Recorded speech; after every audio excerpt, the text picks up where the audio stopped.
Start आहे ना? Okay. Line voltage बरोबर वर्गमुळात 3 गुणिले फेज व्होल्टेज हे एक सूत्र या ठिकाणी तुम्ही लक्षात ठेवणं अत्यावश्यक आहे. लाईन व्होल्टेज हे नेहमी 2 फेज मधलं व्होल्टेज असतं आणि फेज व्होल्टेज हे कोणताही एक फेज आणि न्यूट्रल यांच्यामधलं हे व्होल्टेज असतं. हा झाला दुसरा प्रकार. तिसरा प्रकार आपण बघणार आहोत ट्रान्सफॉर्मरचा. सामान्य ट्रान्सफॉर्मर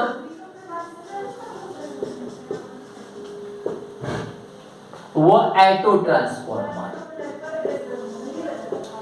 सामान्य ट्रान्सफॉर्मर म्हणजे ज्यामध्ये 2 वाइंडिंग वेगवेगळ्या असतात. प्रायमरी वाइंडिंग वेगळी, सेकंडरी वाइंडिंग वेगळी. प्रायमरी वाइंडिंग व सेकंडरी वाइंडिंग इलेक्ट्रिकली वेगवेगळी असते पण मॅग्नेटिकली एकच असते. त्याला आपण सामान्य ट्रान्सफॉर्मर असं म्हणतो. ऑटो ट्रान्सफॉर्मर मध्ये एकाच वाइंडिंगचा उपयोग प्रायमरी वाइंडिंग व सेकंडरी वाइंडिंग म्हणून केला जातो.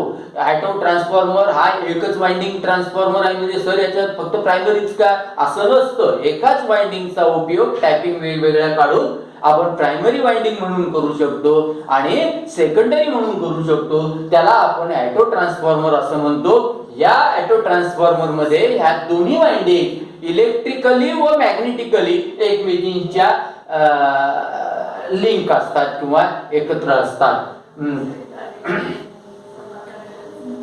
त्यानंतर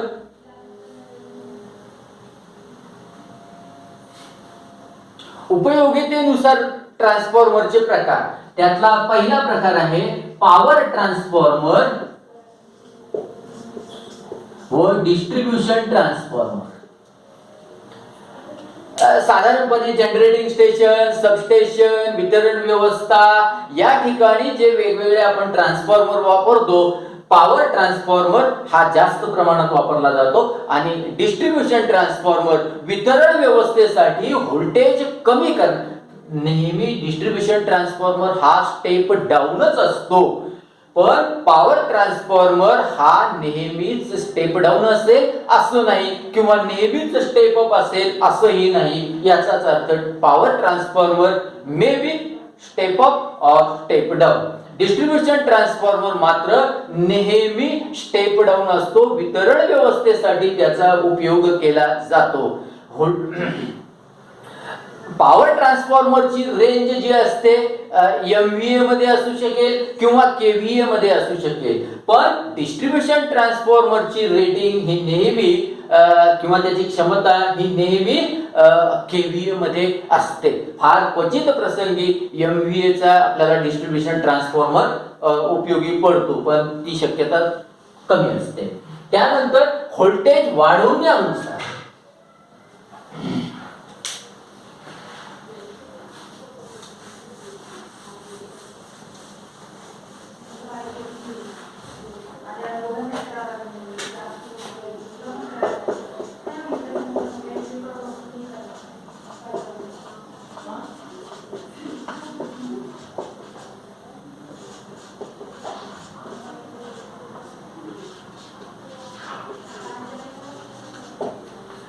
व्होल्टेज कमी किंवा जास्त करण्याच्या पद्धतीनुसार ट्रान्सफॉर्मरचे मुख्य 2 प्रकार पडतात. एक स्टेप अप ट्रान्सफॉर्मर. अप या शब्दाचा अर्थ वाढवणे, अप म्हणजे वाढणे आणि दुसरा आहे अर्थातच स्टेप डाऊन.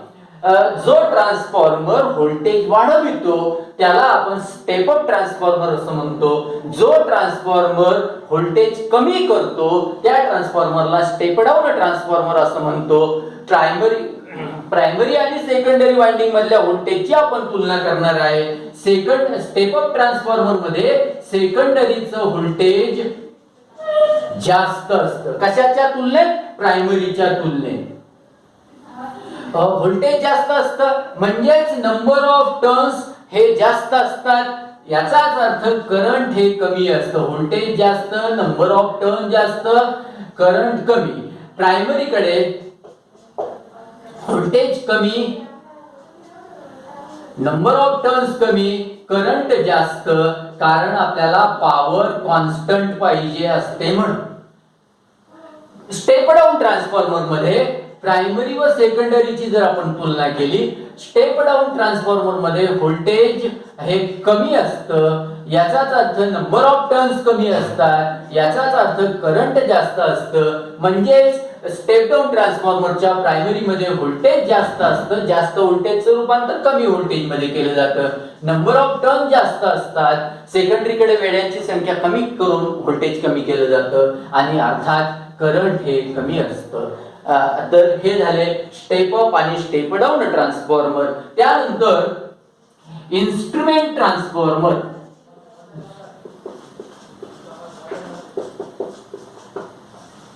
इन्स्ट्रुमेंट ट्रान्सफॉर्मर मध्ये दोन मुख्य प्रकार पडतात, पोटेन्शियल ट्रान्सफॉर्मर आणि करंट ट्रान्सफॉर्मर. त्याला आपण व्हीटी किंवा पीटी आणि सीटी, पोटेन्शियल ट्रान्सफॉर्मर व करंट ट्रान्सफॉर्मर असं म्हणतो.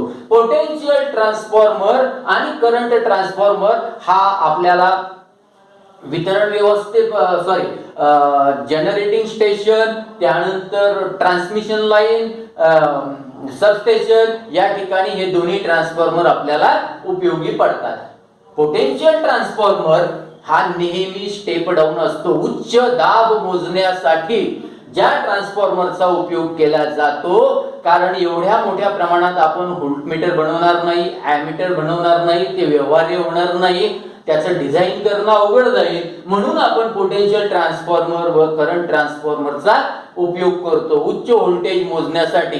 साधी गोष्ट आहे, प्रायमरी आणि सेकंडरी, सेकंडरीकडे एकच वेळा घ्यायचा, त्याला व्होल्टमीटर जोडायचं आणि त्या रिडिंगला त्या ट्रान्सफॉर्मेशन रेशोच्या साहाय्याने त्याचं मल्टिप्लिकेशन करायचं, गुणाकार करायचा. उदाहरणार्थ एक पोटेन्शियल ट्रान्सफॉर्मर आहे, त्याच्या सेकंडरीकडे वेळ्यांची संख्या एकच आहे, त्या ठिकाणी आपल्याला 100 व्होल्ट मिळाले आणि त्या ट्रान्सफॉर्मरचा ट्रान्सफॉर्मेशन रेशो त्या डिझायनर किंवा त्या मॅन्युफॅक्चररने दिलेला असतो के बरोबर 100. 100 गुणिले 100 म्हणजे 10,000 व्होल्ट. हे 10,000 व्होल्ट कशाचे आहे? हे सेकंडरीचे. सेकंडरी कशाला जोडलेली आहे? तर त्या लाईनला जोडलेली आहे, म्हणजे तिचं व्होल्टेज 10,000 व्होल्ट आहे. करंट ट्रान्सफॉर्मर आणि पोटेन्शियल ट्रान्सफॉर्मर हे दोन्ही आपल्याला उच्च दाब व उच्च करंट मोजण्यासाठी वापरतात. पोटेन्शियल ट्रान्सफॉर्मर स्टेप अप असतो, करंट ट्रान्सफॉर्मर नेहमी स्टेप अप किंवा स्टेप डाऊन तो बनवता येतो. करंट मोजण्यासाठी त्याचा उपयोग केला जातो.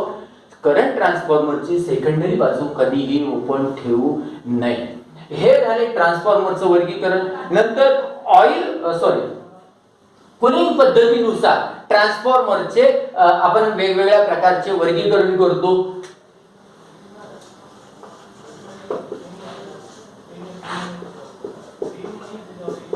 AN, AB, ON, OB, OFB वगैरे वगैरे.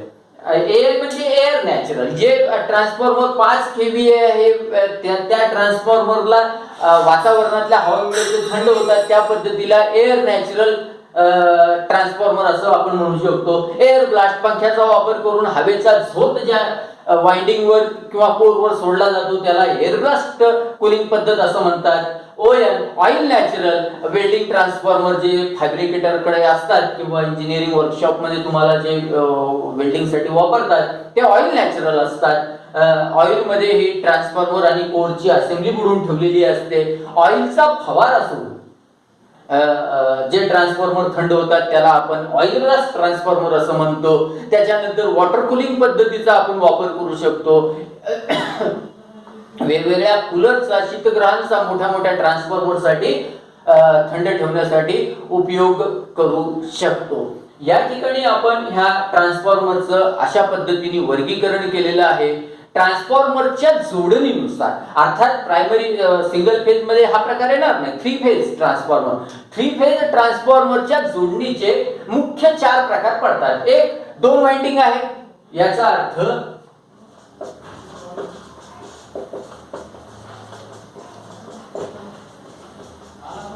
एक स्टार स्टार जोडणी. हे वाय जे मी काढलं याचा अर्थ प्रायमरी वाइंडिंग स्टार मध्ये जोडली आहे, सेकंडरी वाइंडिंग स्टार मध्ये जोडलेली आहे. अशा प्रकारचा ट्रान्सफॉर्मर हे कनेक्शन आपल्याला 6-7 कनेक्शन आपल्याला उद्या घ्यायचे. स्टार स्टार कनेक्शनचा ट्रान्सफॉर्मर. दुसरा प्रकार आहे स्टार त्रिकोण काढला, स्टार डेल्टा पद्धतीचा ट्रान्सफॉर्मर. याचा अर्थ प्रायमरी वाइंडिंग स्टार मध्ये जोडलेली आहे, सेकंडरी वाइंडिंग डेल्टा मध्ये जोडलेली आहे. या प्रकारच्या ट्रान्सफॉर्मरला स्टार डेल्टा कनेक्टेड ट्रान्सफॉर्मर असं म्हणतो. Delta star primary winding delta मध्ये जोडली, सेकंडरी वाइंडिंग स्टार मध्ये जोडली, अशा प्रकारचा जो ट्रान्सफॉर्मर असतो त्याला डेल्टा स्टार जोडणीचा ट्रान्सफॉर्मर असं म्हणतात. आणि डेल्टा डेल्टा दोन्ही प्रकारचे ट्रान्सफॉर्मर वाइंडिंग, प्रायमरी वाइंडिंग आणि सेकंडरी वाइंडिंग हे डेल्टा डेल्टा पद्धतीने जोडलेली आहे. या पद्धतीला आपण डेल्टा डेल्टा पद्धत असे म्हणतो. थोडक्यात स्टार आणि डेल्टा हा प्रकार काय आहे हे सांगतो आणि आपला व्हिडिओ मग आपण थांबवूया.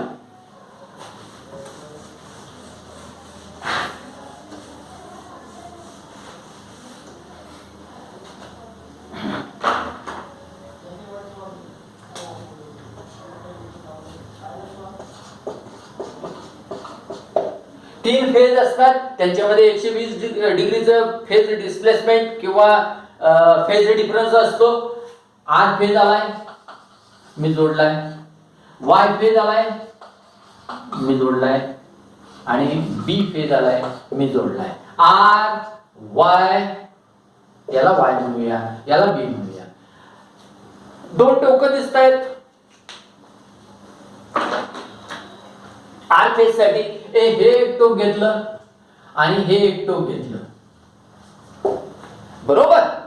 या त्यानंतर वाय फेज साठी पहिलं टोक आणि दुसरं टोक, बी फेज साठी पहिलं टोक आणि दुसरं टोक. हे तिन्ही टोक एका ठिकाणी आणले. या बिंदूला आपण स्टार पॉइंट असे म्हणतो. या पॉइंटला काय म्हणायचं? स्टार पॉइंट असं म्हणायचं. म्हणजेच याला आपण न्यूट्रल असं म्हणतो. याला काय म्हणतो?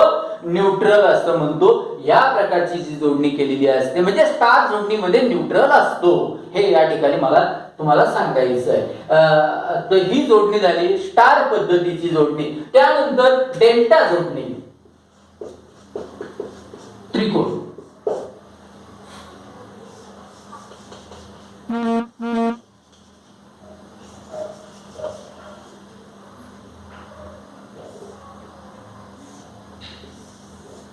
आर वाय बी.